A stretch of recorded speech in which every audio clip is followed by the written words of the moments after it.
बीपीसीई 145 के तहत जो ब्लॉक नंबर 2 है उसके यूनिट 5 पर हम उसका लेक्चर सीरीज चल रहा था। तो हमने यूनिट 5 में हमने अस्तित्वपरक और मानवतावादी उपागम को देखा, जिसमें जो अस्तित्ववादी दृष्टिकोण है वो ये बोलता है कि अगर किसी भी व्यक्ति में जीने की चाह है, उसके जीने का कोई भी पर्पस है, तो वो अपनी मुश्किलों का समाधान कर सकता है।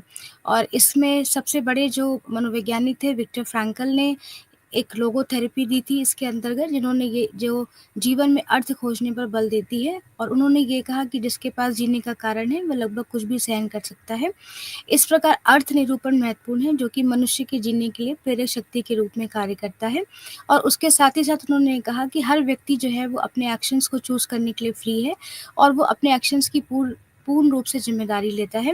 तो उन्होंने कहा कि सबसे पहले तो हमारे एक जीवन का पर्पस होना चाहिए, हमारे जीवन का एक अर्थ होना चाहिए, और साथ ही साथ हम अपने जीवन में जो भी हम कुछ कर रहे हैं उसको हम चूज़ करने के लिए बिल्कुल फ्री होते हैं।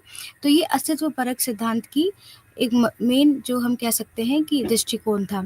अस्तित्वपरक जो को एक थेरेपी के रूप में नहीं लिया जाता है। यहाँ पर बस क्लाइंट जो काउंसलर है, वो क्लाइंट को उसके जीवन के में उसका क्या पर्पस है, उसके जीवन का क्या उद्देश्य है, उसको बताने की कोशिश करता है, और उसके बाद जो क्लाइंट है वो अपना ही अपने प्रॉब्लम्स का जो है वो समाधान कर लेता है।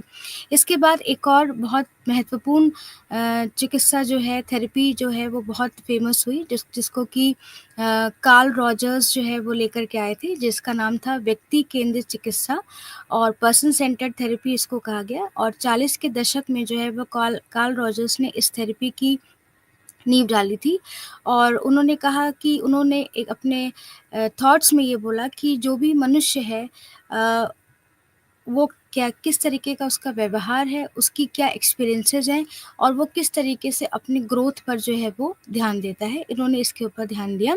जो रॉजर्स थे उन्होंने फिनोमेनोलॉजिकल फ़ील्ड पर ज़्यादा ध्यान दिया कि हर एक व्यक्ति का जो है एक फ़ील्ड होता है, एक फिनोमेनोलॉजिकल फ़ील्ड होता है, जिसमें उसके जितने भी एक्सपीरियंसेस होते हैं, वो होते हैं।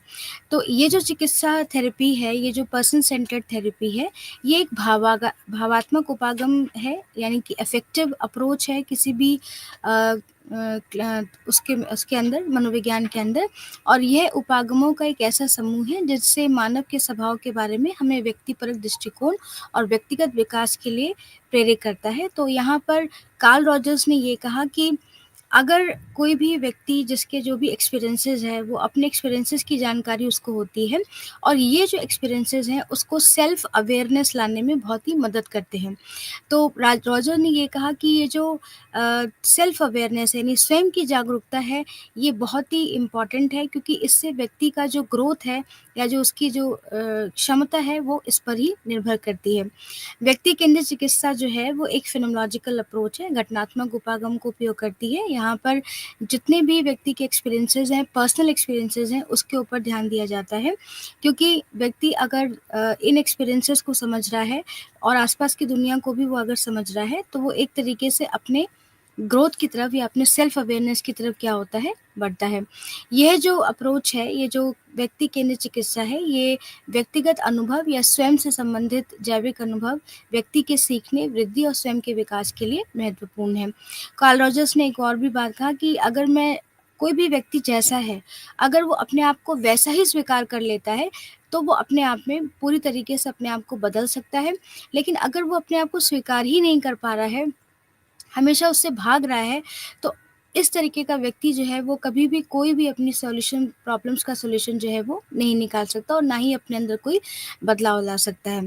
अब उन्होंने मानव दृष्टिकोण में रॉजर्स ने कहा कि हर एक व्यक्ति जो है ह्यूमन बीइंग जो है, वो बहुत ही रैशनल होता है, बहुत ही विवेकपूर्ण होता है, बहुत ही सुयोग्य होता है। उसको ये पता होता है कि क्या चीज़ उसके लिए बेहतर है और क्या चीज़ उसके लिए बेहतर नहीं है। इसके अलावा हर एक व्यक्ति बहुत क्रिएटिव है, बहुत ही पॉजिटिव आउटलुक को लिए हुए है, और भविष्य के लिए अपने जो है वो उन्मुख है। उसे पता है कि उसे फ्यूचर में क्या करना होता है, और हर एक व्यक्ति जो है वो बहुत ही भरोसेमंद है। यानी कहने का ये मतलब है कि कार्ल रॉजर्स ने इस उपागम के थ्रू या इस थेरेपी के थ्रू जो है, अ, फिर से मनुष्य के जो पॉज़िटिव एस्पेक्ट्स हैं, उनके ऊपर बहुत ध्यान दिया और नेगेटिव एस्पेक्ट को उन्होंने छुआ नहीं। किसी भी व्यक्ति को उन्होंने ये नहीं बताया कि उसका नेगेटिव एस्पेक्ट क्या है। उन्होंने ये कहा कि अगर व्यक्ति में सेल्फ अवेयरनेस है, वो अपने बारे में अच्छी तरीके से जानता है, अपने एक्सपीरियंसेस को जानता है, अगर वो तर्कपूर्ण जो है वो डिसीज़न लेता है, तो वो जो है वो अपनी पोटेंशियल का मैक्सिमम यूज़ कर सकता है और आगे अपनी ग्रोथ पर ध्यान दे सकता है। रॉजर्स ने इसके ऊपर ध्यान दिया। और जो क्लाइंट सेंटर्ड थेरेपी है, यानी जो व्यक्तिगत उपागम है, उनमें उन्होंने ये बताया कि जो है कि लोग अपनी अंतर्निहित खामियों को कम करने की दिशा में हमेशा काम करते रहते हैं और अपने आप को बेहतर बनाने की कोशिश करते हैं। यानी उनके अंदर जो भी कमी है, उनको अगर ये पता है कि उनके अंदर ये कमी है, तो वो अपने आप पे पूरा उस पे ध्यान देते हैं और अपने आप को अच्छी तरीके से बनाने की दिशा में हमेशा कार्य करते हैं।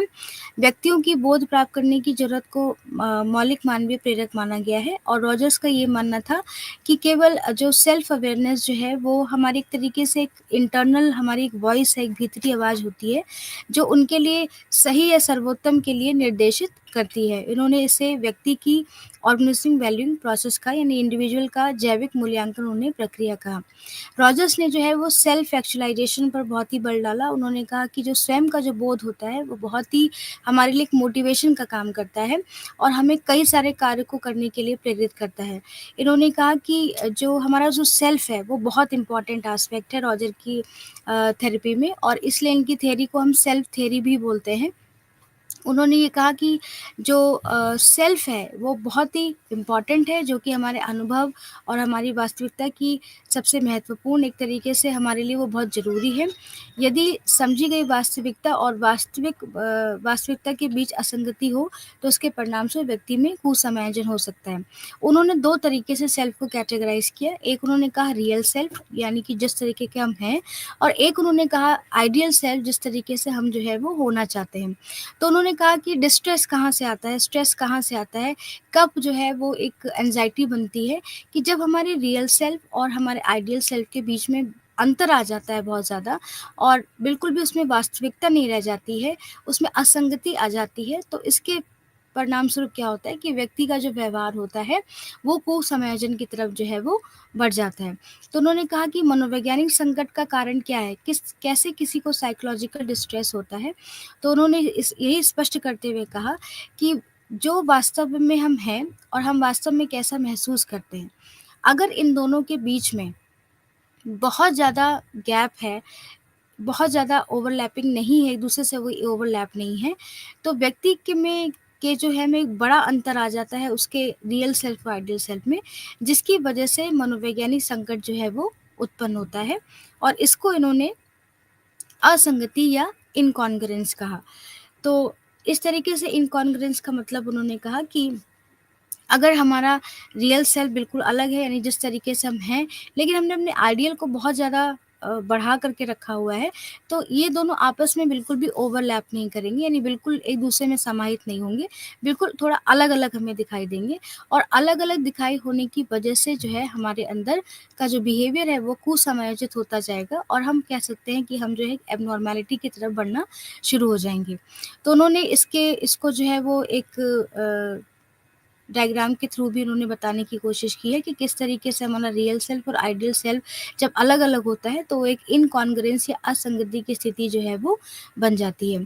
तो इनकॉन्ग्रुएंस एक ऐसी स्थिति है जब वास्तविक अनुभव, यानी जो वास्तव में क्या करते हैं, अनुभव करते हैं, और स्वयं यानी सेल्फ कॉन्सेप्ट, यानी जो हम सोचते हैं या क्या महसूस करते हैं, अगर इसके बीच में बहुत कम ओवरलैप है, तो हमारे अंदर असंगति की स्थिति जो है वो उत्पन्न हो जाती है। जब व्यक्ति किसी समाज का हिस्सा होता है और उसे इस बात की धारणाएँ दी जाती हैं कि उसे क्या होना चाहिए और उसे क्या करना चाहिए, तो वह एक सचेतन सीखा हुआ स्वयं, यानी कॉन्शियस लर्न्ड सेल्फ विकसित करता है। तो उन्होंने कहा कि हमारा जो है वो, जब हमें सोसाइटी के नियमों का पालन करना होता है, या हमें सोसाइटी हमें ये बताती है कि हम क्या हैं और क्या नहीं हैं, तो एक तरीके से भी हमारा सेल्फ डेवलप होता है, जिसको कि उन्होंने कॉन्शियस लर्न्ड सेल्फ कहा। और ये जो कॉन्शियस लर्न्ड सेल्फ है, ये हमारी सामाजिक अपेक्षाओं के आधार पर बनाया गया है। ये हमने स्वयं ने नहीं बनाया है, ये सोसाइटी ने हमें बना कर के दिया है, और जब ऐसा व्यक्ति सफल होने का प्रयास करता है, तो इन्हीं सामाजिक अपेक्षाओं के आधार पर वो ऐसा करता है। यानी अगर मान लीजिए कोई वो सफल भी हो गया है, कि मैं डॉक्टर बनूँगा या बनूँगी, या मेरे पिता ने कहा है कि वो मुझे बड़ा होकर के इंजीनियर बनना है या डॉक्टर बनना है। इसलिए मेरी स्वयं अवधारणा कहती है कि मुझे जीव विज्ञान से प्यार है और अब मैं चिकित्सा परिवेश में परीक्षा दूँगा। तो ये उसका सेल्फ नहीं है, ये सोसाइटी ने उसके सेल्फ को बनाया है, जिसमें उसमें कई सारी सामाजिक अपेक्षाओं को उसको ध्यान में रखना पड़ेगा। तो ये जो है, इसे कॉन्शियस लर्न्ड सेल्फ कहा गया, जो कि सोसाइटी से आया। ये व्यक्ति अब व्यक्तिगत और व्यावसायिक विकास के लक्ष्य को प्राप्त करने का प्रयास कर रहा है, लेकिन उसका अपना ये लक्ष्य नहीं है, ये किसी और का लक्ष्य है जिसे समाज ने उसके ऊपर थोपा है। तो इस तरीके से जब व्यक्ति समाज के द्वारा किया हुआ कोई भी काम करता है, अपना स्वयं का रियल सेल्फ उससे नहीं पता होता है, तब जो स्थिति उत्पन्न होती है उसे असंगति की स्थिति कहा गई, यानी इनकॉन्ग्रुएंस स्टेट उन्होंने कहा गया। अब कॉन्ग्रुएंस की स्थिति क्या होती है कि जहाँ पर रियल सेल्फ और आइडियल सेल्फ पूरी तरीके से ओवरलैप्ड होते हैं, तो ऐसी स्थिति को जो है संगति की स्थिति कहा गया है। और इसमें व्यक्ति अपने आप को और बेहतर रूप से बनाने की कोशिश करता है। इसका अर्थ है कि व्यक्ति के वास्तविक और आदर्श स्वयं के बीच सदैव कुछ अंतर रहेगा, और इसका मतलब ये हुआ कि यहाँ पे अगर इस तरीके की स्थिति हमें देखने को मिलती है, जहाँ पर रियल और आइडियल सेल्फ पूरी तरीके से हमारे ओवरलैप्ड होते हैं, तो व्यक्ति जो है वो अपनी ग्रोथ की तरफ, अपने विकास की तरफ जो है वो उन्मुख होता है और बढ़ने की कोशिश करता है, और वो कह सकते हैं कि उसका जो व्यवहार होता है वो पूरी तरीके से समायोजित होता है। तो व्यक्ति केंद्रित चिकित्सा जो है, यानी क्लाइंट सेंटर्ड थेरेपी का मुख्य उद्देश्य या लक्ष्य जो है वो व्यक्ति के विकास पर केंद्रित करता है कि इंडिविजुअल कैसे ग्रोथ करेगा, और व्यक्ति केंद्रित चिकित्सा के विभिन्न लक्ष्यों को निम्नलिखित रूप से वर्णित किया गया है। सबसे पहले उन्होंने कहा कि कोई भी व्यक्ति जो है, जो जो भी पर्सन सेंटर्ड थेरेपी का क्लाइंट है, उसके अनुभव के लिए व्यक्ति को खुलापन होना चाहिए, यानी उसका एक्सपीरियंसेस के लिए वो अपने खुला होना चाहिए, यानी जो एक्सपीरियंसेस उसके आ रहे हैं उसको बेहतर ढंग से जो है वो समझने की कोशिश करे। इनकॉन्ग्रुएंसी का स्तर जो है वो बहुत ही कम होना चाहिए, यानी असंगति का स्तर कम होना चाहिए। ये नहीं कि उसके रियल सेल्फ और आइडियल सेल्फ के बीच में बहुत ज़्यादा गैप हो। अगर इस तरीके का गैप देखने को मिलेगा, तो मानी बात है कि वो जो है वो आगे की तरफ, यानी अपने डेवलपमेंट की तरफ जो है वो नहीं बढ़ सकता है, और उसमें जो है मनोवैज्ञानिक, आप कह सकते हैं कि संकट जो है देखने को मिलता है। उसके बाद उन्होंने कहा कि अपनी जैविक मूल्यांकन प्रक्रिया से अवगत रहना, कि उसका जो पर्सनल एक्सपीरियंसेस है, उसका जो पर्सनल इवैल्यूएशन है, उसको अपने बारे में पता होना चाहिए कि उसके लिए क्या बेहतर है, क्या उसके लिए अधिक अर्थपूर्ण चीज़ है, उसके बारे में उसको पता होना चाहिए। और इसके अलावा उनका मानना था कि जब व्यक्ति इस सहज भावना के संपर्क में आ जाता है और उनके पास सतत रूप से एक आंतरिक आवाज़ होती है जो उन्हें अधिक परिपूर्ण जीवन की ओर बढ़ने के लिए प्रेरित करती है। तो इस तरीके से जो जैविक मूल्यांकन प्रक्रिया है, जो ऑर्गेनाइजिंग वैल्यूइंग प्रोसेस है, उससे भी व्यक्ति को अवगत होना चाहिए। उसके बाद उन्होंने कहा कि सेल्फ अवेयरनेस का प्रयास, यानी बोध के लिए प्रयास उनको करना चाहिए, क्योंकि ये व्यक्ति की तरक्की और विकास पर ध्यान केंद्रित करता है। तो अगर व्यक्ति को अपने बारे में पूर्ण तरीके से पता है, अपने लक्ष्य के बारे में पता है, अपने किस तरीके से उसे पता है कि उसे क्या चीज़ जो है वो आगे की तरफ लेकर के जाएगी, तो इससे व्यक्ति को, इसे स्वयं बोध कहा गया। और जितना व्यक्ति अपने बारे में सेल्फ अवेयर होगा, जितना भी व्यक्ति अपने बारे में जानेगा, वो उसको सक्रिय रूप से आगे बढ़ने में क्या करेगा, मदद करेगा। उसके बाद उन्होंने कहा कि पूर्णतः कामकाजी व्यक्ति के रूप में विकसित करना, यानी फुली फंक्शनिंग पर्सन होना चाहिए व्यक्ति को, जिनका उद्देश्य जो है वो ये होना चाहिए कि हम अपने लक्ष्य तक पहुंच जाएं, ठीक है, और उसके वह इन सब के माध्यम से पूर्णता और आनंद का अनुभव करने में सक्षम हो। तो इन्होंने कहा कि कुछ कंडीशंस हैं जो कि हमारे लिए, जो कि पर्सन सेंटर्ड थेरेपी में इम्पॉर्टेंट है, जो निम्नलिखित रूप से जो व्यक्तिगत केंद्रित चिकित्सा है उसके विभिन्न लक्ष्य के रूप में इनको दिखाया गया है कि सबसे पहले ओपननेस टू एक्सपीरियंस होना चाहिए क्लाइंट को, अपने एक्सपीरियंसेस के लिए वो खुला हो। उसमें इनकॉन्ग्रुएंसी का स्तर, यानी असंगति का स्तर बहुत ही कम होना चाहिए।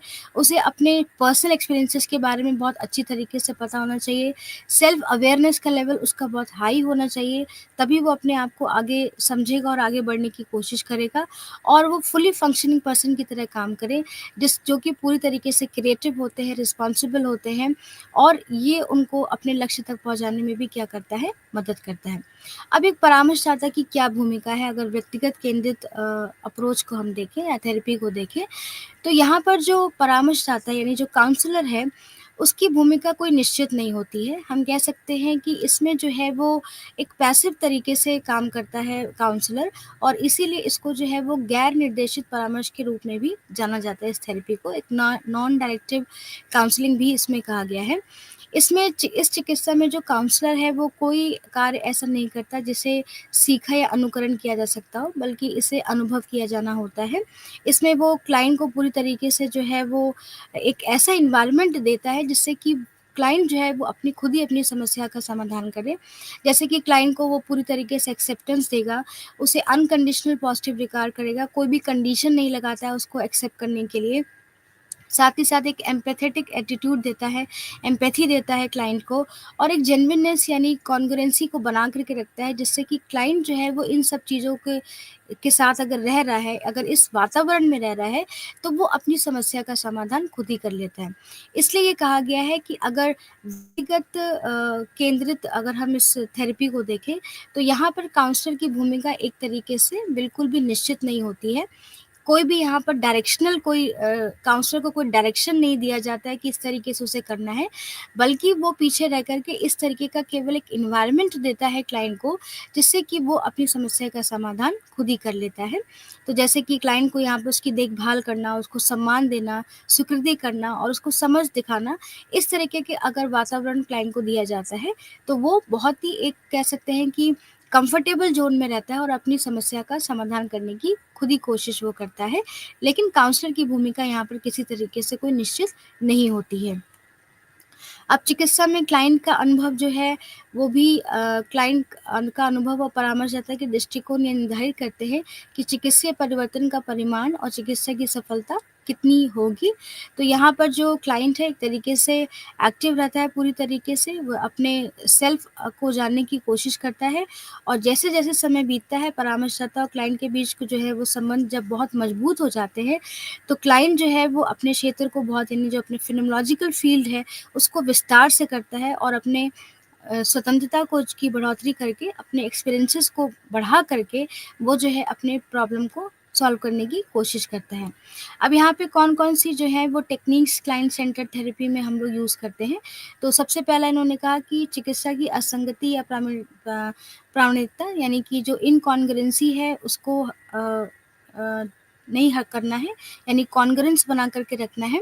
यानी इस तरीके का कोई एक ऐसा एनवायरनमेंट देना है क्लाइंट को कि जिससे कि वो अपने आप को बेहतर तरीके से समझ सके, यानी जो उसके क्लाइंट काउंसलर के जो दिल में है वही उसके फेस पर भी होना चाहिए। इस तरीके की स्थिति हमें जो है वो देनी है क्लाइंट को। उसके बाद है कि अनकंडीशनल पॉजिटिव रिगार्ड, यानी बिना किसी शर्त के हमें क्लाइंट को जो है इसमें मतलब कि कोई शर्त नहीं लगानी है क्लाइंट को एक्सेप्ट करते करते समय, यानी कि तुम ये काम करोगे तभी मैं तुम्हें काउंसलिंग करूँगा, ये नहीं तो इस तरीके का कोई भी कंडीशन हमें क्लाइंट को नहीं देना है। उसके बाद एक एम्पैथी यानी समानुभूतिपूर्ण जो है वो वातावरण व्यक्ति को देना है, उसकी भावनाओं को समझना है, उसको उसकी प्रॉब्लम्स को अपने आप को उसकी प्रॉब्लम में रख कर के देखना है कि वो किस तरीके से फ़ील कर रहा है। तो एक तरीके से एम्पैथी जो है वो क्लाइंट को हमें प्रोवाइड करनी है।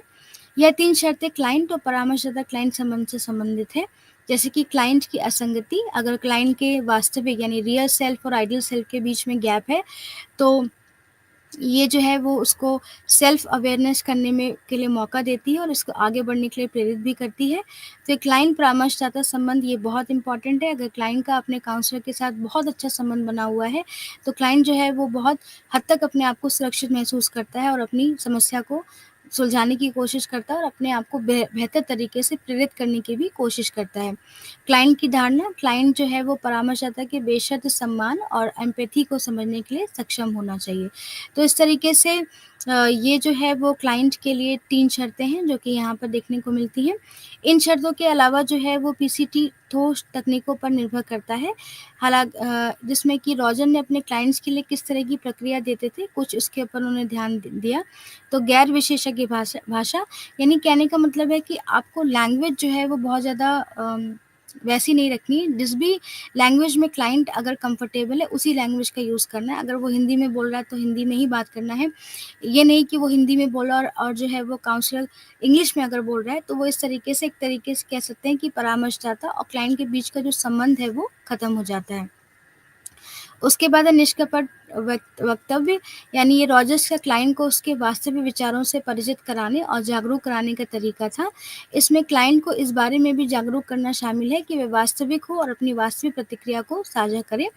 उदाहरण के लिए जैसे अगर वो कहता है कि ये बेहद परेशान करने वाला लगता है, कहने के बजाय वो कहेगा कि मुझे लगता है कि मैं जो कहना चाहता हूँ वो ये है कि ये बेहद परेशान करने वाला लगता है। यानी इस तरीके से हमें उसकी लैंग्वेज को पकड़ करके इस तरीके से उसको इंटरप्रेट करना है, जिससे कि क्लाइंट को लगे कि काउंसलर उसको पूरी तरीके से क्या कर रहा है, समझ रहा है। संबंध नकारात्मक आकलन, तो ये नेक्स्ट कंडीशन थी जो कि उन्होंने कि क्लाइंट के नकारात्मक वक्तव्यों की प्रतिक्रिया नकारात्मक समानुभूति प्रतिक्रियाओं का उपयोग करते हुए दी जाती है। तो इस तरीके से, और उसके बाद है स्पष्टीकरण के लिए आग्रह। तो रॉजर्स ने क्लाइंट से सीधे ये भी पूछा कि क्या ये अपने उनके वक्तव्यों, धारणा और आंतरिक दुनिया की सही रूप से समझ पा रहा था। तो इस तरीके से इन सारी टेक्निक्स का इस्तेमाल करके क्लाइंट की जो है वो काउंसलिंग पीसीटी के थ्रू जो है हम करने की कोशिश करते हैं। तो एक तरीके से अस्तित्ववादी और हमने ह्यूमनिस्टिक अप्रोच में ये देखा कि जहाँ पर जो विक्टर फ्रैंकल थे, उन्होंने ये कहा कि अगर हमारे जीवन का कोई उद्देश्य है, लक्ष्य है, कोई भी अगर हमारे जीवन का जो पर्पस है, तो हम अपने जीवन की समस्याओं को, जितनी भी समस्या है उसको अच्छी तरीके से सहन करके हम उसको ठीक कर सकते हैं। उनकी जो थेरेपी फ़ेमस हुई वो लोगोथेरेपी के नाम से फ़ेमस हुई। और उसके बाद एक और जिन्होंने काउंसलिंग में बहुत बड़ा अपना योगदान दिया, जो कि कार्ल रॉजर्स के नाम से जाने जाते थे। इन्होंने पर्सन सेंटर्ड थेरेपी उन्होंने अपने की, और ये जो थेरेपी थी वो नॉन डायरेक्टिव थेरेपी थी, यानी यहाँ पर काउंसलर की भूमिका जो है वो बहुत ही स्पष्ट नहीं थी। यहाँ पर जो कुछ टेक्निक्स इस्तेमाल की गई जिससे कि क्लाइंट को जो है वो बेहतर तरीके से हम एक वातावरण दें, तो इसमें सबसे पहला था कि काउंसलर और क्लाइंट के बीच का जो संबंध है वो बहुत अच्छा होना चाहिए। दूसरा कि जो क्लाइंट को है, हम बिना किसी शर्त के अगर जो है हम उसको एक्सेप्ट करते हैं, तो भी क्लाइंट बहुत अपने आप को सुरक्षित महसूस करता है। और एक एम्पैथी देते हैं क्लाइंट को, एक समानुभूति देते हैं जब हम क्लाइंट को, तो वो अपने आप को इस तरीके से सम्मान जब वो पाता है, तो वो अपनी समस्या को काउंसलर के साथ मिलकर के पूरा करने की, यानी हल करने की कोशिश करता है। तो ये कुछ टेक्निक्स थी जो उन्होंने क्लाइंट रॉजर्स ने बताई। और साथ ही साथ उन्होंने एक 2 सेल्फ को जो है 2 तरीके से सेल्फ को बताया, इसलिए इनकी थ्योरी को हम सेल्फ थ्योरी भी कहते हैं। और रॉजर्स ने ये भी कहा कि जो व्यक्ति का जो फिनोमेनोलॉजिकल एक्सपीरियंस है, जो उसका एक्सपीरियंस है, वो जो है बहुत इम्पोर्टेंट होता है व्यक्ति के लिए, क्योंकि यही एक्सपीरियंस की जब उसको जानकारी होती है, जो पर्सनल एक्सपीरियंस की जानकारी होती है, तो वो अपने अपने आप को ग्रोथ के लिए तरफ आगे लेकर के जाता है। तो उन्होंने जो फिनोमेनोलॉजिकल फील्ड और ऑर्गेनिज्मिक वैल्यूइंग प्रोसेस के बारे में बात किया, जो कि एक्सपीरियंसेस के थ्रू बनता है, इसके ऊपर उन्होंने बहुत ध्यान दिया। और उसके बाद इन्होंने सेल्फ को बहुत इम्पोर्टेंट माना किसी भी व्यक्ति के लिए, और सेल्फ को 2 तरीके से कैटेगराइज़ किया। एक था रियल सेल्फ और दूसरा था आइडियल सेल्फ। तो रियल सेल्फ व्यक्ति का वो सेल्फ है जिस तरीके से वो है, बिल्कुल वो रियल सेल्फ है। और आइडियल सेल्फ जो कि वो बनना चाहता है। तो उन्होंने ये कहा कि इसकी वजह से क्या होता है कि 2 तरह की स्थिति उत्पन्न होती है। एक है असंगति की स्थिति और दूसरी है संगति की स्थिति। असंगति की स्थिति वो स्थिति होती है जहाँ पर जो क्लाइंट है उसका रियल सेल्फ और आइडियल सेल्फ में ओवरलैपिंग नहीं होती, बहुत ज़्यादा कम होती है, जिसकी वजह से एक असंगति होती है और जिसकी वजह से उसका व्यवहार जो है वो कुसमयोजित होने लगता है। उसके बाद संगति की वो स्थिति है जहाँ पर ये रियल सेल्फ और आइडियल सेल्फ दोनों तरीके से अपने आपस में ओवरलैप है। तो ये व्यक्ति को बेहतर बनाने के लिए या ग्रोथ करने के लिए जो है वो बहुत ही इम्पोर्टेंट होती है। उसके बाद उन्होंने ये भी कहा कि जब हम सोसाइटी के प्रेशर की वजह से अपने रियल सेल्फ या आइडियल सेल्फ को अचीव करने की कोशिश करते हैं, तो वो हमारा एक रियल सेल्फ नहीं होता है, बल्कि वो सोसाइटी के, यानी जो समाज के जो नियम है उसके बेसिस पर बनाया गया है, जिसको कि उन्होंने कॉन्शियस लर्न सेल्फ कहा। तो इस तरीके से उन्होंने ये बताया कि व्यक्ति तभी एक अच्छी तरीके से ग्रोथ कर पाएगा जब उसको ये पता होगा कि वो रियल में क्या है और आइडियली में वो क्या कर पाएगा। और साथ ही साथ उसको जब अपने फील्ड, यानी अपने एक्सपीरियंसेस के बारे में पूरी तरीके से जानकारी होगी, उसको सेल्फ अवेयरनेस होगी, तो वो जो है वो किसी भी तरीके से जो भी है वो आगे अपने प्रॉब्लम्स को या जो भी अपनी ग्रोथ है उसको वो प्रॉपर तरीके से कर सकता है। कार्ल रॉजर्स ने कहा कि अगर हम जैसे हैं, हम अपने आप को उसी तरीके से एक्सेप्ट कर लें, तो हम जीवन में कोई भी राह जो है उसको क्या कर सकते हैं, आसान कर सकते हैं। तो एक्सेप्टेंस भी यहाँ बहुत एक बढ़िया टेक्नीक थी, जिसकी वजह से कार्ल रॉजर्स ने क्लाइंट की प्रॉब्लम को किस तरीके से हम रिज़ॉल्व कर सकते हैं, इसके बारे में उन्होंने ध्यान केंद्रित किया। तो इस तरीके से रॉजर्स का ये सिद्धांत था, जो कि आज भी हम लोग काउंसलिंग के क्षेत्र में बहुत ज़्यादा इस्तेमाल करते हैं। रॉजर्स की जो कंडीशंस थी कि क्लाइंट और काउंसलर के बीच में बहुत अच्छा रिलेशनशिप होना चाहिए, अनकंडीशनल पॉजिटिव रिगार्ड होना चाहिए, यानी बिना शर्त के हम क्लाइंट को समझें, एम्पैथी होनी चाहिए, जेन्युइननेस होनी चाहिए, यानी कॉन्ग्रुएंसी होनी चाहिए कि जो हमारे काउंसलर के दिल में है वही उसके फेस पर होना चाहिए। तो अगर इस तरीके का हम वातावरण क्लाइंट को देते हैं, तो क्लाइंट जो है वो अपने आप को बहुत ही सुरक्षित महसूस करते हुए अपनी प्रॉब्लम को का समाधान करने की कोशिश करता है। तो ये था हमारा एक अस्तित्ववादी और मानवतापरक उपागम, जो कि ब्लॉक 2 में है। उसके बाद हम इकाई 6 की तरफ बढ़ते हैं, जिसका नाम है संज्ञानात्मक एवं व्यवहारगत उपागम। तो इसमें हम पढ़ेंगे कि परामर्श और चिकित्सा के संज्ञानात्मक एवं व्यावहारिक उपागमों की समझ यहाँ पर क्या है, किस तरीके से बताया गया है। उसके बाद जो है यहाँ पर कि कौन-कौन सी टेक्निक्स इस्तेमाल की जाती हैं इसके अंदर काउंसलिंग के क्षेत्र में, और साथ ही साथ इसका विश्लेषण इन दोनों सिद्धांत उपागम का किस तरीके से किया गया है। तो यहाँ पर जो है सबसे पहले 1900 के दशक की शुरुआत में चिकित्सा के क्षेत्र में मनोविश्लेषण मत यानी कि जो साइकोएनालिसिस था वो सबसे ज़्यादा फेमस था। और उसके बाद धीरे-धीरे जो है जब साइकोएनालिसिस को बहुत ज़्यादा हम क्रिटिसिज़्म मिला, तो उसके बाद आगे कई सारे जो हैं वो उपागम आए, जैसे कि अभी हमने देखा अस्तित्वपरक और मानवतावादी उपागम। उसके बाद इन उपागम के बाद एक बहुत बड़ा एक उपागम आया था मनोविज्ञान के फ़ील्ड में, जिसे कि हम व्यवहारगत और संज्ञानात्मक उपागम कहते हैं। और इन दोनों में भिन्नता की क्या थी कि ये क्लाइंट द्वारा अंतर्दृष्टि की निष्क्रिय रूप से प्रतीक्षा करने के बजाय क्लाइंट के कार्रवाई पर बल देते हैं, यानी ये फंक्शनिंग पर ज़्यादा ध्यान देते थे, जो कि साइकोएनालिसिस नहीं करता था। और ये मानते हैं कि मुश्किल का कारण अतीत और बचपन के विपरीत वर्तमान में निहित है। तो ये जो दोनों हम अप्रोच हम पढ़ेंगे, जैसे कि हमने देखा कि मनोविश्लेषणात्मक बोलता था कि जो हमारे पास्ट एक्सपीरियंसेस हैं, वो बहुत इम्पोर्टेंट है। लेकिन जब हम धीरे-धीरे आगे के स्कूल्स पर बढ़ते गए, जैसे कि मानवतावादी परक था या आपका संज्ञानात्मक और व्यवहारात्मक अप्रोच है, वो ये बताता है कि पास्ट इतना इम्पोर्टेंट नहीं है। यानी बच्चे का जो अतीत है और बचपन है, वो इतना जो है वो इम्पोर्टेंट नहीं है, लेकिन इम्पोर्टेंट क्या है कि जो हमारा वर्तमान है, जहाँ पर हम अभी प्रेज़ेंट जो हम काम कर रहे हैं, वो हमारे लिए बहुत ही महत्वपूर्ण है। और दूसरा उन्होंने कहा कि जो बिहेवियर हमें दिखाई देता है, जो बिहेवियर हमें ऑब्ज़र्वेबल है, जिसको हम आसानी से देख सकते हैं, वो बिहेवियर हमारे लिए बहुत इम्पोर्टेंट है। वो बिहेवियर हमारे लिए इम्पोर्टेंट नहीं है जिसको कि हम डायरेक्टली नहीं देख सकते। तो ये जो अप्रोच है, इन दोनों बातों को लेते हुए आगे आगे चलती गई। और उसके बाद उन्होंने काउंसलिंग के क्षेत्र में जो है एक बिहेवियर थेरेपी बहुत फेमस हुई और दूसरी कॉग्निटिव बिहेवियर थेरेपी बहुत ज़्यादा फेमस हुई। तो सबसे पहले हम ये देखेंगे कि व्यवहार चिकित्सा यानी बिहेवियर थेरेपी जो है वो किस तरीके से काम करती है और क्या इसमें जो है वो मेन चीज़ यहाँ पर कही गई है। तो जेबी वॉटसन जो थे वो बिहेवियर रिज़म के बहुत बड़े जनक कहे गए हैं। इन्होंने 1913 में कहा कि केवल देखने योग्य व्यवहार ही ऐसे प्रयोग सिद्ध मूल हो सकते हैं जो मनोविज्ञान के क्षेत्र को भविष्य में बरकरार रखेंगे, तब व्यवहारवाद को गति मिलेगी। तो जैसा अभी कहा गया कि उन्होंने यही कहा कि जो बिहेवियर हमें दिख रहा है, बिल्कुल हम उसको डायरेक्टली देख सकते हैं, वो बिहेवियर हमारे लिए बहुत इम्पोर्टेंट है। वो बिहेवियर हमारे लिए इम्पोर्टेंट नहीं है जिसको कि हम डायरेक्टली नहीं देख सकते।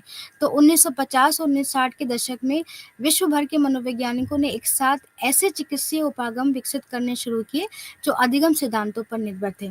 तो अगर हम बिहेवियर थेरेपी की बात करें, तो बिहेवियर थेरेपी जो है एक तरीके से लर्निंग की जो थ्योरीज हैं, जो क्लासिकल कंडीशनिंग और इंस्ट्रूमेंटल कंडीशनिंग जो कि पेवलॉव और स्किनर लेकर के आए थे, उन्हीं लर्निंग थ्योरीज का इस्तेमाल करते हुए इन्होंने बिहेवियर थेरेपी को बनाया है।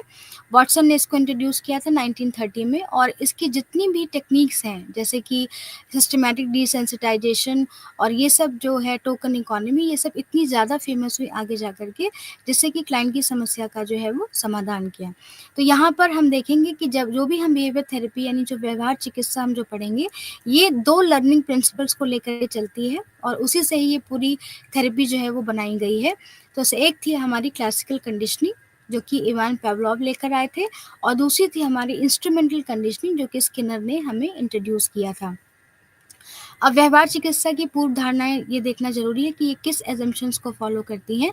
तो उन्होंने कहा कि व्यवहार बाहरी वातावरण, आंतरिक संज्ञानों और अन्य मानसिक प्रक्रियाओं जैसे दृष्टिकोण और मान्यताओं का परिणाम है, कि जो भी हमारे जो बाहर का जो वातावरण है और जो हमारे इंटरनल कॉन्डिशंस हैं, ये सब हमारे मेंटल प्रोसेस को जो है वो बल देती हैं। उल्लेखनीय और स्थायी मनोवैज्ञानिक परिवर्तन लाने के लिए अधिगम सिद्धांतों का उपयोग करना वैध तरीका है, यानी लर्निंग प्रिंसिपल्स को यहाँ पर देखा गया। समायोजन और आत्म प्रबंधन के लिए तरीके सीखकर क्लाइंट अपने मनोवैज्ञानिक संकट को कम करने में सक्रिय भूमिका निभाता है। और प्रयोग सिद्धि विधियों का उपयोग करके चिकित्सा की प्रभावशीलता मापे जाने योग्य अर्थात मानकीकृत मनोवैज्ञानिक उपकरणों के उपयोग से क्लाइंट पर चिकित्सा के प्रभाव को मापा जा सकता है। तो इस तरीके से उन्होंने ये कहा कि एक तो लर्निंग बहुत इम्पॉर्टेंट है, जो लर्निंग के सिद्धांत हैं वो बहुत इम्पॉर्टेंट है, साथ ही साथ जो बिहेवियर हमें दिखाई दे रहा है वो बहुत इम्पॉर्टेंट है, और कई सारी इनकी लर्निंग की टेक्निक्स को इस्तेमाल करके क्लाइंट जो है वो अपनी समस्या का क्या कर सकता है, समाधान कर सकता है, और यहाँ पर पास्ट एक्सपीरियंसेस पर उतना प्रभाव नहीं डाला गया। तो उस तरीके से सबसे पहले अब ये जानना ज़रूरी है कि व्यवहार जो थेरेपी है उसमें लर्निंग प्रिंसिपल्स को किस तरीके से यहाँ पर इसको फ़ॉलो किया गया। तो सबसे पहले व्यवहारवाद का क्षेत्र मनुष्य को उसकी प्रारंभिक अवधारणा यानी टैबुला रासा यानी कोरी किताब के रूप में देखने के बजाय ऐसे अस्तित्व के रूप में देखने के लिए बदल गया है, जो दृष्टिकोण, मान्यता और मूल्यों सहित अपनी आंतरिक दुनिया के माध्यम से अपनी बाहरी वातावरण सक्रिय रूप से जुड़े रहते हैं। तो निम्नलिखित खंड में हम सभी मुख्य सैद्धांतिक चर्चाओं पर हम करते हैं। तो सबसे पहला हम देखते हैं कि यहाँ पर जो है परंपरागत अनुकूलन यानी लर्निंग जो है वो ट्रेडिशनल अडैप्टेशन किस तरीके से है। तो उन्होंने कहा कि पेवलोव ने विकसित किया था इसको सिद्धांत को। उन्होंने ये कहा कि जब भी हम किसी भी ओरिजिनल स्टिमुलस को बार-बार किसी तटस्थ उद्दीपक यानी न्यूट्रल स्टिमुलस के साथ पेयर करते रहेंगे, तो जो तटस्थ उद्दीपक है, वो भी उसी तरीके के रिस्पॉन्स को जनरेट करने लगेगा, जैसे कि हमारा ओरिजिनल स्टिमुलस करता था। जैसे कि उन्होंने ये देखा कि जब उन्होंने एक एक्सपेरिमेंट किया, जिसमें उन्होंने देखा कि जो ओरिजिनल स्टिमुलस यानी फूड, एक डॉग के ऊपर उन्होंने एक्सपेरिमेंट किया था, कुत्ते के ऊपर एक्सपेरिमेंट किया था। उन्होंने देखा कि फूड को देखते ही जो कुत्ता था वो लार को गिराता था। तो उन्होंने क्या किया कि फूड देने से पहले उन्होंने एक तटस्थ उद्दीपक को इंट्रोड्यूस किया, जो कि एक बेल थी। तो उन्होंने जब बेल को फूड देने से पहले वो बेल को क्या करते थे, बजाते थे बहुत बार, और उसके बाद वो क्या करते थे, उसको फूड देते थे। तो धीरे-धीरे जब ये प्रोसीजर लगातार किया जाने लगा, तो ये देखा गया कि जैसे ही बेल बजती थी, कुत्ता जो है वो लार का स्राव करने लगता था। तो इस तरीके से उन्होंने अपने इस थ्योरी में ये बोला कि जब भी किसी भी चीज़ को किसी भी ओरिजिनल स्टिमुलस के साथ किसी भी तटस्थ उद्दीपक को हम बार-बार पेयर करते रहेंगे, तो तटस्थ उद्दीपक से भी उसी तरीके के रिस्पॉन्सेस जनरेट होंगे, जिस तरीके से ओरिजिनल स्टिमुलस के थ्रू पर्सन करता है। तो इन्होंने जैसे कि डर को अगर पैदा करना है, तो भी इस तरीके के हम इस प्रिंसिपल को यूज़ करके ये काम कर सकते हैं। तो इस तरीके से इन्होंने ये कहा कि तटस्थ उद्दीपक भी प्राकृतिक उद्दीपक के समान प्रतिक्रिया उत्पन्न करेगा, अर्थात तेज़ आवाज़ सुनने से भी हमें क्या होगा, भय पैदा होगा। तो इस तरीके से इनकी क्लासिकल कंडीशनिंग का जो थ्योरी थी, उसका मेन जो लक्ष्य था वो यही था। उसके बाद जो थी इंस्ट्रूमेंटल यानी क्रिया प्रसूत अनुकूलन, इस लर्निंग जो कि स्किनर लेकर के आए थे। इन्होंने कहा कि अगर किसी भी व्यक्ति के व्यवहार को हमें सिखाना है या उसको कुछ भी सिखाना है, तो हम उसको 2 तरीके से सिखा सकते हैं। एक है पुरस्कार देकर रीइंफोर्समेंट, और दूसरा पनिशमेंट देकर के। तो उन्होंने कहा कि 2 तरीके की टेक्निक को इस्तेमाल करके हम उसको क्या कर सकते हैं, उसको हम कुछ भी चीज़ सिखा सकते हैं। अगर उसने कोई वांछनीय व्यवहार किया है, तो हम उसको पुरस्कृत करेंगे, और अवांछनीय व्यवहार प्रदर्शित करने के उसे दंडित पड़ने पर हम उसको दंड भी देंगे। तो उन्होंने कहा कि 2 लर्निंग कैसे हो सकती है, 2 के माध्यम से हो सकती है, या तो पुनर्बनन जिसको कि रीइंफोर्समेंट कहा गया, और दंड यानी जो पनिशमेंट, इन दोनों के माध्यम से क्या हो सकता है कि हम व्यक्ति को कुछ भी हम सिखा सकते हैं। अब इन्होंने बताया कि जो दंड और जो पुनर्बलन है, वो 2 तरीके से होता है, सकारात्मक और नकारात्मक। तो सबसे पहले अगर हम रीइंफोर्समेंट की बात करें, तो ये 2 तरीके से हो गया, एक है सकारात्मक और एक नकारात्मक। तो सकारात्मक का ये मतलब हो गया कि जब हम किसी व्यक्ति को उसके व्यवहार के लिए पुरस्कृत करते हैं, तो उसको उन्होंने कहा कि वो सकारात्मक है। जैसे उदाहरण में परीक्षा में 90% अंक लाने पर बच्चे को चॉकलेट देना, तो ये कैसा होगा, ये सकारात्मक हमारा जो है वो रीइंफोर्समेंट होगा। इसी तरीके से नकारात्मक में रीइंफोर्समेंट क्या होता है कि जहाँ पर हम किसी भी अनवांटेड चीज़ को हटा देते हैं, तो उसको हम कहते हैं कि वो नकारात्मक जो है वो रीइंफोर्समेंट है। जैसे उदाहरण के लिए नहाने के बाद शरीर की दुर्गंध कम होना, इस तरह इसमें से पुनर्वर्ण होता है कि नहाने में से नकारात्मक उद्दीपन दुर्गंध जो है वो दूर हो जाती है। यानी जब हम किसी भी नेगेटिव स्टिमुलस को हटा देते हैं और उसके बाद उसको पुरस्कार उस रूप में दे देते हैं, तो उसको हमने क्या कहा, नकारात्मक रीइंफोर्समेंट। अब इसी तरीके से पनिशमेंट को भी उन्होंने 2 तरीके से विभाजित किया। एक है सकारात्मक और नकारात्मक दोनों तरीके से। तो जैसे अगर मान लीजिए सकारात्मक का ये मतलब हुआ कि कुछ भी अप्रिय चीज़ को अगर हम जोड़ दे रहे हैं, उसके व्यवहार को, अवांछनीय व्यवहार को दूर करने के लिए, तो उसको कहा गया सकारात्मक बिहेवियर। जैसे उदाहरण के लिए नखरे दिखाने पर बच्चे को गतिविधि से हटाना। अगर बच्चा बहुत ही नखरा दिखा रहा है तो हमें उस सिचुएशन से उसको हम क्या कर दे रहे हैं, हटा दे रहे हैं। और नकारात्मक पनिशमेंट क्या होगा, कुछ मनभावन को हटा देना, नखरे दिखाने पर बच्चे को वीडियो गेम नहीं खेलने देना। तो इस तरीके से 2 तरीके से इन्होंने जो है वो रीइंफोर्समेंट और पनिशमेंट को जो है वो विभाजित किया। और इन्होंने ये कहा कि कोई भी लर्निंग, कोई भी बिहेवियर अगर हम किसी व्यक्ति को सिखा सकते हैं तो 2 तरीके से सिखा सकते हैं। उसके व्यवहार को या तो रीइंफोर्स करके यानी पुनर्बलन दे करके, या उसके अवांछनीय व्यवहार को दंडित करके, इस तरीके से हम उसके बिहेवियर को सिखा सकते हैं। एक और लर्निंग थ्योरी थी जो कि बिहेवियर थेरेपी को जो है वो यूज़ करती है, यानी जो बिहेवियर थेरेपी इस लर्निंग थेरेपी को यूज़ करता है, वो था सामाजिक शिक्षण सिद्धांत, जो कि एल्बर्ट बंड्यूरा ने 1977 में दिया था। और इन्होंने ये कहा कि जो बच्चा है वो दूसरे को देख करके जो है वो बहुत सीखता है। यानी जब वो किसी को देख करके, जैसे वो जो जिसको कि वो अपना आइडल मानता है, अगर वो जैसा बिहेवियर कर रहा होता है, उसी बिहेवियर के बेसिस पर वो भी क्या कर जाता है, उसी बिहेवियर को सीख जाता है। यानी मनुष्य जो है अनुकरण और मॉडलिंग जैसी प्रक्रियाओं के माध्यम से जो है वो लर्निंग करता है। यानी जो लोग उसके मॉडल के रूप में हैं, अगर वो जैसा बिहेवियर कर रहे हैं, वो उसी का ही बिहेवियर को पूरी तरीके से उतार करके लर्निंग का प्रोसीजर जो है वो सीखता है। तो इस अधिगम ने मॉडलिंग और अनुकरण जैसी प्रक्रियाओं के पर बल डाला, क्योंकि व्यक्ति किसी भी निश्चित वातावरण में उपस्थित होता है, और इसे अवलोकन आधारित अधिगम की भी संज्ञा दी गई है। इन परिवर्तनों ने प्रचलित आदर्शों को बदल दिया।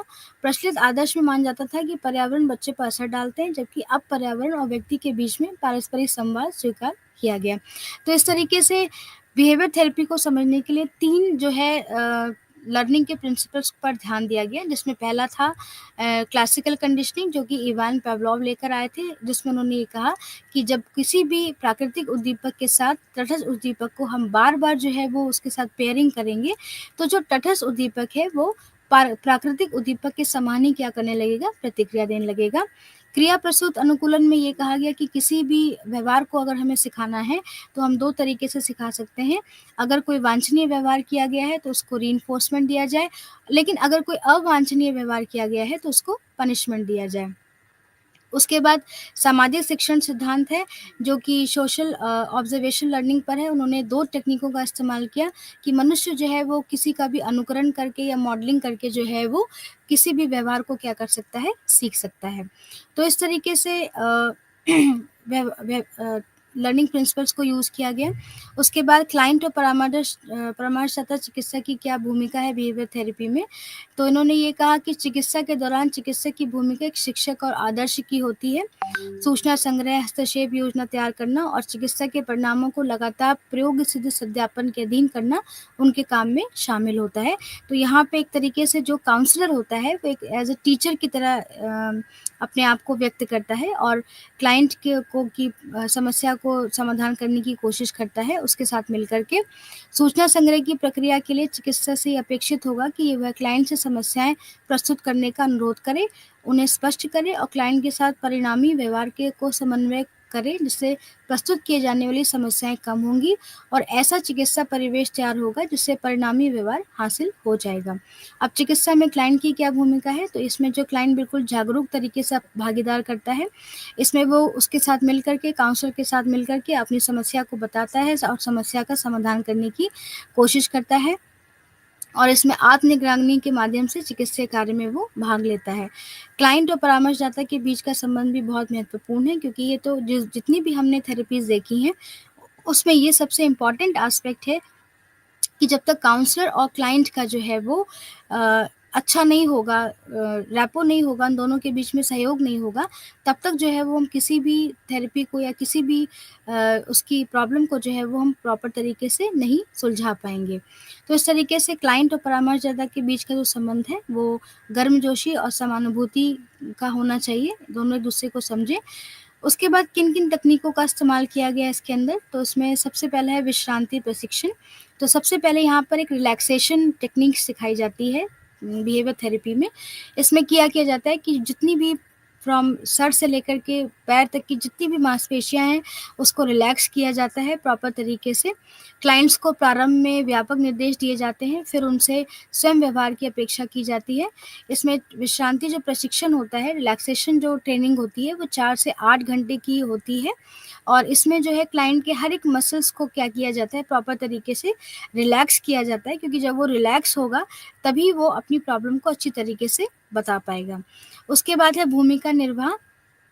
तो ऐसे व्यवहार पर सहमत होने के बाद जो सहायक हो सकता है, क्लाइंट और परामर्शदाता भूमिका निर्वाह में संलग्न होते हैं। उदाहरण के लिए कुहू को सामाजिक दुनिश्चितता और उसे सार्वजनिक स्थिति में अजनबियों के साथ संवाद करना मुश्किल लगता है। अगर मान लीजिए किसी को ये प्रॉब्लम है कि वो किसी जगह पर जो है वो नहीं बोल पाता है या उसको किसी के साथ कम्युनिकेशन करने में प्रॉब्लम होती है, तो इसमें जो है वो परामर्शदाता जो है अजनबी की भूमिका निभाएगा, यानी एक रोल प्ले करेगा कि वो एक अजनबी है और क्लाइंट को जो है वो वांछनीय व्यवहार प्रदर्शित करने के लिए वो मोटिवेट करेगा।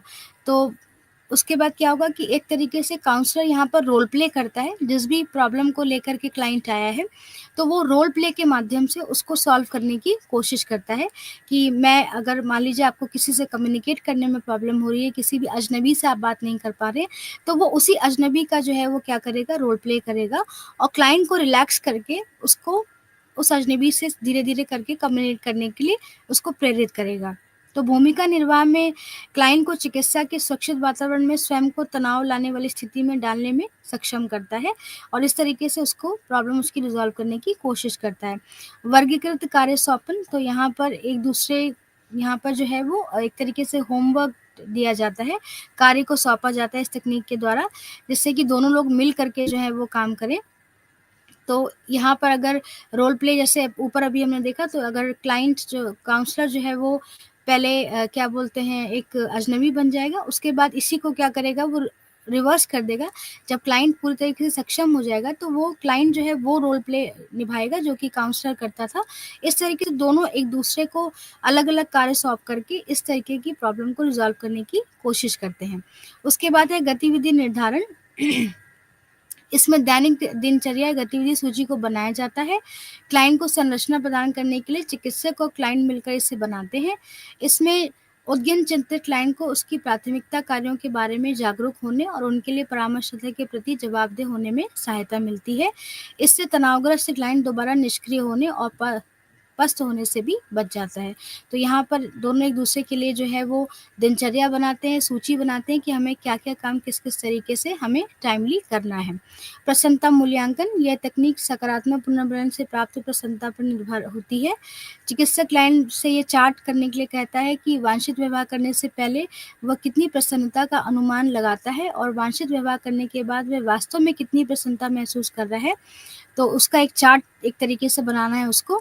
यदि वांछित व्यवहार के लिए पुनर्वलन प्राप्त करने के बाद महसूस की गई प्रसन्नता अपेक्षित से अधिक है, तो उससे क्लाइंट को वांछित व्यवहार को दोहराने के लिए संबल मिलता है। तो इस तरीके से उसके हैप्पीनेस को इवैल्यूएट करके कि उसको पॉजिटिव रीइंफोर्समेंट दे करके यहाँ पर जो है वो क्लाइंट की प्रसन्नता का जो है वो मूल्यांकन किया जाता है। उसके बाद एक और टेक्नीक है सिस्टमैटिक डिसेंसिटाइजेशन। तो ये एंग्ज़ायटी को और फ़ोबिया को कम करने के लिए इस तकनीक का इस्तेमाल किया जाता है कि अगर किसी भी व्यक्ति को बहुत ज़्यादा एंग्ज़ायटी हो रही है या उसको फ़ोबिया है, किसी डर है, तो उसके डर को कम करने के लिए सिस्टमैटिक डिसेंसिटाइजेशन जो है हम उपयोग करते हैं। अब ये सिस्टमैटिक डिसेंसिटाइजेशन का मतलब होता है कि धीरे-धीरे करके उसकी एंग्ज़ायटी को क्या करना है या उसके डर को कम करने की कोशिश करना। तो इसमें 3 चरण में ये प्रक्रिया होती है सिस्टमैटिक डिसेंसिटाइजेशन। सबसे पहले चरण में जो है वो उसको क्लाइंट को जो है वो रिलैक्स किया जाता है। पहले जब वो आया है तो वो पहले पूरी तरीके से उसकी मांसपेशियों को रिलैक्स किया जाता है।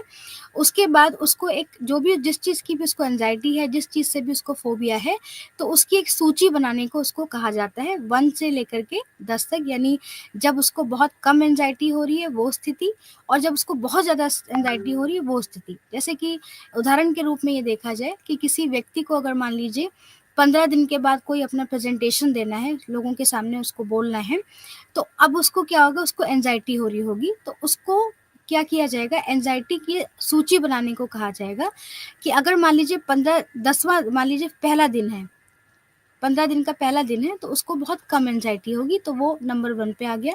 फिर दूसरे दिन पर उसको थोड़ी एंग्ज़ायटी होगी, तीसरे पे, चौथे पे, 5वें, ऐसे ही 14वें दिन पर उसकी एंग्ज़ायटी का लेवल बहुत ज़्यादा होगा।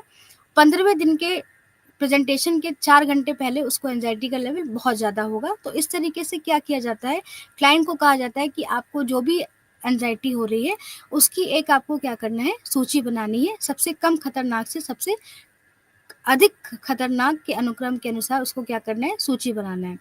तो इस तरीके से पहला जो है रिलैक्स किया, सूची बनाई। उसके बाद अब क्या होगा कि जो सिस्टमैटिक डिसेंसिटाइजेशन है, वो क्लासिकल कंडीशनिंग के प्रिंसिपल को फॉलो करता है।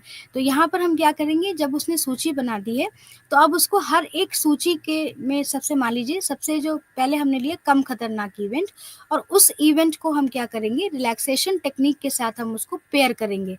यानी जैसे उसने बताया कि हाँ, इस समय मुझे इतनी एंग्ज़ायटी हो रही है, तो उसको क्या करेंगे, अब उसको रिलैक्स करने की कोशिश करेंगे, और उसके बाद देखेंगे कि इस रिलैक्सेशन को जब हमने उसके साथ पेयर किया इस उद्दीपक के साथ, तो उसको कैसा अनुभव हुआ। तो इस तरीके से लगातार हम हर एक सूची के साथ हर एक रिलैक्सेशन टेक्निक को क्या करते जाएंगे, पेयर करते जाएंगे, और उसके रिस्पॉन्सेस को देखते जाएंगे। तो धीरे धीरे जो 15वें दिन पर है, उसका जो रिस्पॉन्स है, यानी जो उसका पूरी तरीके से बिहेवियर जो है, जो एंजाइटी का हो रहा है, वो पूरी तरीके से डिसेंसिटाइज हो जाएगा। यानी विषुग्राहीकरण पूरी तरीके से हो जाएगा, और उसको डर लगना एकदम जो है वो ख़त्म हो जाएगा। तो इस तरीके से ये जो टेक्नीक है सिस्टमैटिक डिसेंसिटाइजेशन की, ये पूरी तरीके से लर्निंग प्रिंसिपल्स पे फॉलो होती है, जो कि क्लासिकल कंडीशनिंग इवान पावलोव ने दिया था। तो यहाँ पर सबसे पहले जो है वो क्लाइंट और परामर्शदाता जो है वो जो भी एंजाइटी भड़काने वाले उद्दीपक है, उसको वो क्रम में जो है वो लगाता है। और क्रम कैसे बनता है, सबसे खतरनाक से सर्वाधिक, कम खतरनाक से सर्वाधिक खतरनाक अनुक्रम के अनुसार जो है वो सूची बनाई जाती है। और उसके बाद जो है वो क्लाइंट को हर एक सूची में जो भी क्रम उसने बनाया है, उसके साथ रिलैक्सेशन टेक्निक के साथ हम क्या करते हैं, उसकी पेयरिंग करते हैं। और पेयरिंग करने के बाद जो है उसको धीरे धीरे उसका जो एंजाइटी है वो क्या हो जाता है, डिसेंसिटाइज होना शुरू हो जाता है। उसके बाद एक और है फ्लडिंग, जो है जिसको कि पलावन कहते हैं। खतरनाक उद्दीपकों को उत्तरोत्तर महत्व में मूल्यांकन देने के बजाय इस तकनीक में क्लाइंट को विश्रांति सिखाने के बाद सीधे और पूर्णतः सबसे खतरनाक उद्दीपकों में डाल दिया जाता है। इसमें डायरेक्ट हम उसको जो है वो उस जगह पर डाल देते हैं जिस जगह से उसको एंजाइटी हो रही है। और पलावन के तहत ऊपर दी गई उदाहरण में क्लाइंट के साथ ऐसा हो सकता है कि वह किसी अजनबी से संपर्क करने के लिए प्रयास करे, और फिर अजनबी दोस्ती से मात्र इनकार ही नहीं करे, बल्कि क्लाइंट का मखौल भी उड़ाए। तो इस तरीके से फ्लडिंग में क्या होता है कि जो भी सिचुएशन होती है, उसमें हम व्यक्ति को डाल देते हैं, और डालने के बाद ये देखते हैं कि उसका किस तरीके से उसका एंजाइटी जो है वो बढ़ रहा है। तो जब हम इसमें उस सिचुएशन में उसको डाल देंगे, तो धीरे-धीरे क्या होता है कि उसका जो जब वो सिचुएशन से लड़ने लगता है, रिएक्ट करने लगता है, तो धीरे-धीरे से उसका जो एंजाइटी है किसी भी व्यक्ति से बात ना करने की, तो वो धीरे-धीरे क्या हो जाती है, कम होना शुरू हो जाती है। तो फ्लडिंग का मतलब है कि उसी सिचुएशन में आप डाल दीजिए, सबसे खतरनाक उद्दीपक में उसको आप लगातार डाल दीजिए। रिलैक्सेशन करने की बजाय अगर हम उसी सिचुएशन में उसको डाल देंगे, तो बहुत हद तक उसकी प्रॉब्लम क्या हो जाएगी, सॉल्व हो जाएगी। उसके बाद है विमुक्ता चिकित्सा। इन तकनीक का उपयोग क्लाइंट्स में अस्वस्थ व्यवहार को हतोत्साहित करने के लिए किया जाता है। यह उन मामलों में विशेष रूप से सहायक है जहाँ क्लाइंट को शराब, धूम्रपान और नशीली दवाओं की लत होती है। इसमें सुखद उद्दीपक शराब को किसी दर्दनाक उद्दीपक जैसे हल्के बिजली के झटकों से जोड़ा जाता है, और क्लाइंट को शराब का सेवन करने के लिए कहा जाता है, जबकि चिकित्सक और चिकित्सा पेशेवर प्रत्येक घूंट लेने पर बिजली के हल्के झटके को देते हैं। तो ये कहने का मतलब है कि अगर मान लीजिए किसी को बहुत शराब की लत है या धूम्रपान की लत है या नशीली चीज़ों की लत है, तो इस पर ये वाली जो थेरेपी है, विमुक्ता चिकित्सा, ये बहुत ही उपयोगी होती है। अब इसमें किया जाता है कि अगर मान लीजिए हमें क्लाइंट के शराब की लत को छुड़ाना है, तो इसमें हम करेंगे क्या कि जब भी वो शराब पिएगा, तो उसके शराब में एक ऐसी कोई चीज़ डाल देंगे, जिससे कि उसको पीते ही क्या हो कि वो उसको उल्टी आ जाए। या हम क्या कर सकते हैं कि शराब का जभी भी एक एक वो घूँट लेगा, तो हम उसको कोई इलेक्ट्रिक शॉक दे सकते हैं धीरे-धीरे, जिससे कि जभी भी उसको वो शराब की एक घूँट लेगा, तो उसको एक झटका-सा लगेगा, एक शॉक टाइप का लगेगा। तो धीरे-धीरे जब हम ये काम करेंगे, तो उससे क्या होगा कि उसकी शराब करने की लत जो है वो बहुत हद तक कम हो जाएगी, क्योंकि उसको पता है कि जभी भी ये चीज़ लेगा या तो उसको बहुत इलेक्ट्रिक शॉक दिया जाएगा या उसको पीते ही उसको उल्टी हो जाएगी। तो ऐसी चीज़ों को हम उसमें मिला देते हैं, जिससे कि जो क्लाइंट है उसके लिए उसका एवर्जन हो जाता है, वो उसको लेना नहीं चाहता है और धीरे-धीरे उसका ये शराब पीने की लत है या नशीली दवाओं को लेने की लत है या धूम्रपान लेने की लत है, वो क्या हो जाती है, धीरे-धीरे खत्म होना शुरू हो जाती है। तो इस तरीके से भी हम जो है वो बिहेवियर थेरेपी में ये एक टेक्नीक है जिसको कि हम यूज़ करते हैं। उसके बाद है नेत्र गति, eye movement desensitisation and reprocessing. तो आघात के समाधान के रूप में इस तकनीक का व्यापक रूप से प्रयोग किया जाता है। अगर कोई मान लीजिए किसी को आघात लगा है, इस तकनीक का लक्ष्य ये है कि ग्राहकों को आघात के प्रति न्यूनतम अनावृत दिया जाए और उसकी स्मृतियों को फिर से निर्मित किया जाए, ताकि ये दुनिश्चा भड़काने के बजाय अधिक अनुकूली और सहायक आख्यान बन सके। तो इसमें जो है क्या किया जाता है कि जो भी ट्रॉमेटिक इवेंट हुआ उसके साथ हुआ है, जो कि उसको आघात दिया है, तो उसमें इस तरीके से उसको शून्यता उसके अंदर डेवलप कर दी जाती है, जिससे कि वो अपने इस एंग्ज़ायटी से प्रॉपर तरीके से क्या कर सके, अडॉप्ट कर सके और बहुत ही बेहतर तरीके से अडॉप्ट कर सके। तो उसको उन्होंने कहा कि नेत्र गति विसुहीकरण एवं पुनः संसाधन, कि जिसमें उसकी स्मृतियों को जो है वो जो कि एंग्ज़ायटी से रिलेटेड है, उसको जो है वो भड़काने की बजाय हम उसको बिल्कुल शून्य करने की कोशिश करते हैं, जिससे कि वो बहुत ही अडैप्टिव तरीके से इस सिचुएशन से अपने आप को निकाल सके। तो ये कुछ बिहेवियर थेरेपीज़ हैं जिनको हम यूज़ करके क्लाइंट को की समस्या का समाधान करने की कोशिश करते हैं। तो व्यवहार जो चिकित्सा है उसमें सबसे पहले ये बात कही गई कि जो व्यवहार हमें दिखाई दे रहा है, हम उसी व्यवहार पर जो है वो अपना कार्य कर सकते हैं। हमें पास्ट के ऊपर बिल्कुल भी ध्यान नहीं देना है, हमें प्रेज़ेंट के ऊपर ध्यान देना है कि हमारा प्रेज़ेंट क्या है, यानी हियर एंड नाउ अप्रोच जो है वो फ़ॉलो करता है।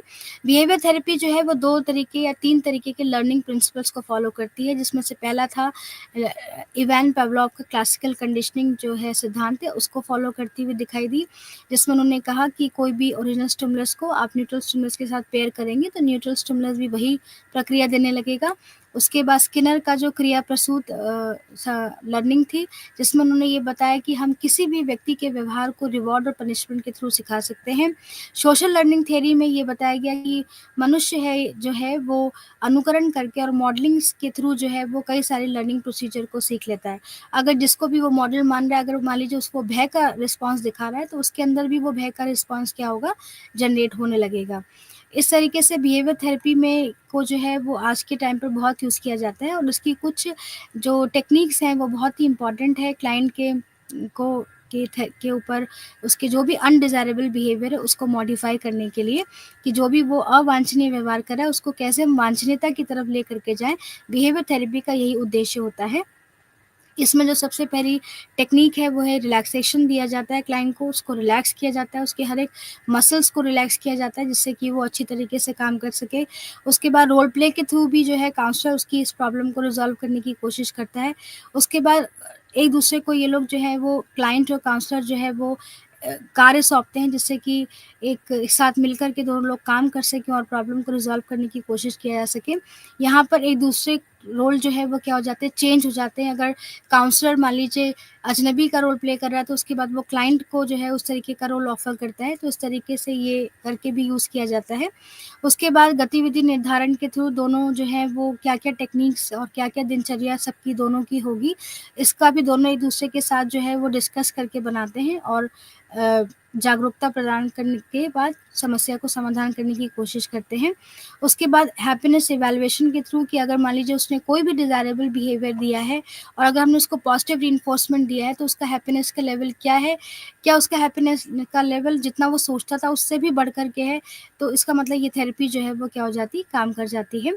उसके बाद एंग्ज़ायटी और फ़ोबिया के रिस्पॉन्सेज़ को यानी भय के रिस्पॉन्सेज़ को ख़त्म करने के लिए सिस्टमैटिक डिसेंसिटाइजेशन का उपयोग किया जाता है, जिसको कि 3 श्रेणी में बाँटा गया है। सबसे पहले जो भी एंग्ज़ायटी सिचुएशन है उसको सबसे कम खतरनाक से सर्वाधिक खतरनाक के अनुक्रम के अनुसार सूची बनाने को क्लाइंट को कहा जाता है। उसके बाद सूची के हर एक क्रम को जो है वो रिलैक्सेशन टेक्निक के साथ पेयर किया जाता है और धीरे-धीरे पेयर करने के बाद जो बिहेवियर है वो क्या हो जाता है, डिसेंसिटाइज़ हो जाता है यानी खत्म हो जाता है। उसके बाद फ्लडिंग में उसको एक्चुअल सिचुएशन में ही डाल दिया जाता है, ना कि उसको कोई रिलैक्सेशन दिया गया, बल्कि उसको जो भी एंग्ज़ायटी जहाँ से हो रही थी सबसे खतरनाक उद्दीपक के अंदर उसको डाल दिया जाता है। तो जब हम किसी व्यक्ति को उस जगह से बार-बार रूबरू कराते हैं तो धीरे-धीरे उसका वो उस सिचुएशन से इम्यून होने लगता है, यानी उसकी इम्यूनिटी है वो धीरे-धीरे उसके लिए कम होने लग जाती है और उसके बाद वो नॉर्मल बिहेव करने लगता है। उसके बाद विमुक्ता चिकित्सा में अगर किसी को शराब की लत है, नशे की लत है या उसको ड्रग्स लेने की लत है तो उसको हटाने की कोशिश की जाती है, जिसमें कि उस उद्दीपक के साथ कोई ऐसी खराब चीज़ उसके साथ जोड़ दी जाती है, जिससे कि धीरे-धीरे वो उस चीज़ को लेना जो है वो बंद कर देता है। और आई मूवमेंट डिसेंसिटाइजेशन रीप्रोसेसिंग के थ्रू वो जो भी सिचुएशन है उसको धीरे-धीरे उसको शून्यता की तरफ ले जाकर के उसकी सिचुएशन को कम करने की कोशिश की जाती है।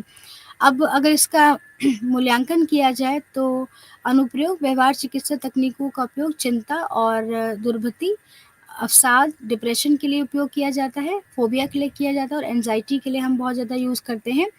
चिकित्सा और क्लाइंट दोनों का आलोचनात्मक मूल्यांकन, चिकित्सा जो पेश करता है और जो क्लाइंट क्या सोचते हैं, इन दोनों के बीच बिना शर्त स्वीकार नहीं किया जाता। चिकित्सक अपने हस्तक्षेपों को लगातार प्रयोगसिद्ध रूप से मूल्यांकन करता है और क्लाइंट की सीमाओं या जीवन जीने में समस्या संबंधी दावों को भी चुनौती देता है।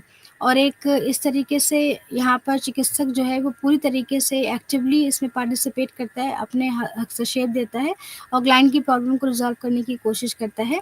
उसके बाद व्यवहार चिकित्सा प्रदान करने के लिए लोगों के बड़े समूह को प्रशिक्षित किया जाता है और हस्तक्षेपों की चूँकि सभी क्लाइंट्स और सीखा जा सकता है, इसलिए इसकी प्रभावशीलता जो है वो बढ़ गई है।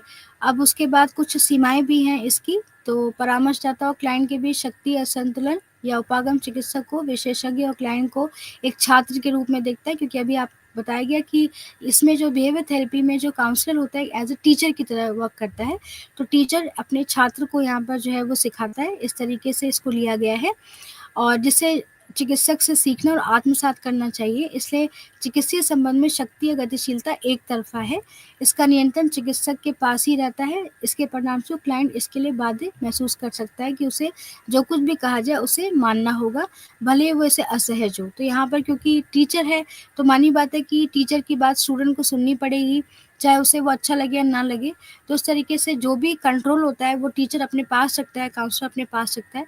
तो ये एक इसका पहला लिमिटेशन है बिहेवियर थेरेपी का, कि यहाँ पर जो जो काउंसलर है वो बहुत ज़्यादा सक्रिय है और यहाँ पर जो क्लाइंट आया है उसकी बात को उसको मानना पड़ेगा, क्योंकि ऐसी टेक्निक्स ही हैं, चाहे वो कितना भी असहज महसूस करे।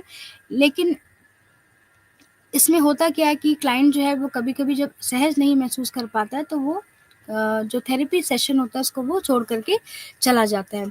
उसके बाद लक्षण केंद्रित समाधान, व्यवहार चिकित्सा का उद्देश्य ये है कि अधिगम सिद्धांतों के माध्यम से व्यवहार अर्थात अनुमानता, गैर प्रत्यक्षण कारण और लक्षणों को बदला जाए। अंतर्निहित कारण वस्तुतः भले ही सभी सामने नहीं लाए जाते हैं, इसलिए व्यवहार चिकित्सा विशिष्ट परिस्थितियों में बेशक व्यवहार बदलने का कारण बनती है, परंतु मूल कारण बरकरार रहता है और भविष्य में समस्याएँ पैदा कर सकता है। क्योंकि यहाँ पर सिम्पटम्स पर हम ज़्यादा ध्यान देते हैं, क्योंकि अगर अगर जैसे टेक्निक्स हैं सिस्टमैटिक डिसेंसिटाइजेशन, फ्लडिंग, तो ये सब अगर क्लाइंट में सिम्पटम्स आ रहे हैं एंग्ज़ायटी और फ़ोबिया के, तो इनको दूर करने के लिए यूज़ किया गया है। तो यहाँ पर हम सिम्पटम्स पर जो है वो बहुत ज़्यादा ध्यान देते हैं कि क्लाइंट का बेसिकली जो है वो क्या सिम्पटम है, उसके बेसिस पर ही उसके ऊपर वो टेक्निक जो है वो इस्तेमाल की जाती है। तो इस तरीके से क्लाइंट के जो सामवेगिक संसार पर बल देने की कमी, यहाँ पर बहुत ही इमोशनल एस्पेक्ट पर जो है वो क्लाइंट पे नहीं बल दिया जाता है, क्योंकि यहाँ पर कुछ टेक्निक्स हैं जो कि सिम्पटम्स के बेसिस पर, अगर हम बहुत ज़्यादा इमोशनल बेस करेंगे तो हम क्लाइंट को जो है वो ट्रीट नहीं कर सकते। तो इसकी कुछ सीमाएँ हैं बिहेवियर थेरेपी की जो कि इसके अंदर आती हैं कि पहला तो एज़ अ टीचर की तरह वर्क कर रहा है काउंसलर, तो उसके पास ही सब कुछ कंट्रोल है, क्लाइंट के पास नहीं है। दूसरा यहाँ पे ये सिम्पटम बेस्ड थेरेपीज़ हैं क्योंकि सिम्पटम्स दिखेंगे तो हम इन थेरेपी को अप्लाई करते हैं और क्लाइंट जो है वो इमोशनल एस्पेक्ट पर उसके जो है वो कम ध्यान दिया जाता है। तो यहाँ पर जो है एक तरीके से हम कह सकते हैं कि बिहेवियर थेरेपी जो है वो बहुत ही एक उपयोगी थेरेपी है आजकल के उसमें, क्योंकि यहाँ पर व्यवहार को जो है वो जो भी अवांछनीय व्यवहार है उसको बदलने की कोशिश की जाती है। विभिन्न तकनीकों के सहारे हम इसको बदलने की कोशिश करते हैं और बिहेवियर थेरेपी जो है लर्निंग प्रिंसिपल्स को जो है इस्तेमाल करते हुए अपनी टेक्निक्स को उन्होंने बनाया है और उसी के बेसिस पर वो क्लाइंट के जो समस्या का समाधान करने की कोशिश करते हैं। तो आगे जब हम नेक्स्ट सीरीज़ में देखेंगे कि किस तरीके से व्यवहार संशोधन होता है बिहेवियर थेरेपी और सीबीटी के माध्यम से, वो हम आगे देखेंगे। धन्यवाद।